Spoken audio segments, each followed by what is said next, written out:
likas na yaman din lang naman ang pag-uusapan, ang Pilipinas hindi mapag-iiwanan.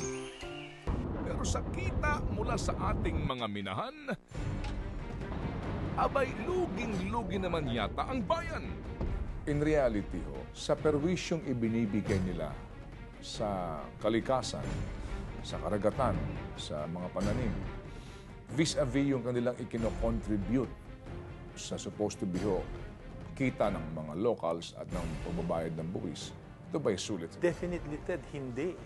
Kasi nga, kaya nga ang gobyerno ngayon nagdi-demand ng optimization of revenue. Kasi sa totoo, walang share. Ang lumalabas, 2% excise tax. Hindi raw ito kasalanan ng gobyerno dahil ang butas nasa batas mismo.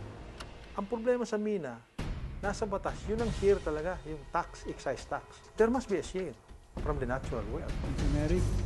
Panibagong butas batas ang dapat mabuo. At habang wala ito, mabuti pa daw na wala munang bagong minahan. Ito ang nakasaad sa Executive Order 79 na ipinalabas ng Malacanang.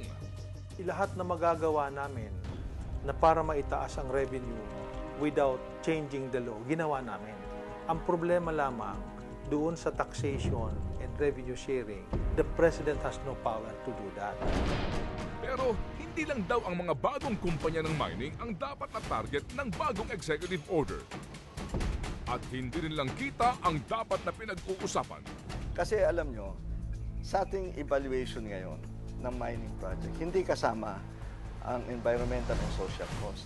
Dapat yan kasama as part of the cost of the project. Ang Alyansa Tigil Mina, hindi kami naniniwala na ang pira-pirasong pagpapalit ng batas sa pagmimina ang sagot sa mga issue natin. Correct! Tulad na lamang ng mine tailing sa Philex Mining sa Benguet na kalikasan ang sinisisi. Ay, kung makapagsasalita lamang si Mother Nature. I think there is a legal principle na if there has been a violation of the rules, you cannot invoke force majeure. Hindi nga namin kailangan pag-usapan na yun because to us, it doesn't matter whether it is an accident or natural. Simpleng sagot para tapusin ang usapan. Pero hindi ang pangamba ng bayan, lalo na ang mga apektadong mamamayan. Nanawagan po kami sa minahan, hindi po kami anti-mining. No? Kasi ang kabuhayan ng mga tribo doon, mabuhay sana sa minahan.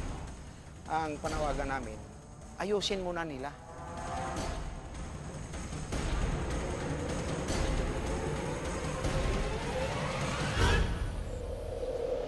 Sinabi noon ng mga minero na hindi bibigay ang imbakan ng dumi ng Lafayette Mining sa Rapu-Rapu, Albay. Ngunit ito'y bumigay at nagdulot nga ng sakuna. Ganyan din po ang sinabi ng Mark Copper Mining na nagbunga po naman ng matinding pinsala sa Marinduque. At yan din po ang sinasabi ng tila baga icon ng Philippine mining na Philex Mining. At ngayon sa pangyayaring ito sa Itogon, Benguet, ang sinisisi ng mga minero ay ang kalikasan. Kalikasan na kanilang pinagkukunan ng kanilang pinagkakakitaan. Sa panahon ng sakuna at trahedya, kalikasan pa rin ang gusto nilang sandalan. Sadyang may mga likas na, you know what I'm saying? At ito po ang isyong ating hinimay at ipinaliwanag para mas maintindihan ng lahat. Because we simplify and we break it down. Pailon ngayon. Aksyon at solusyon ngayon. Pailon ngayon.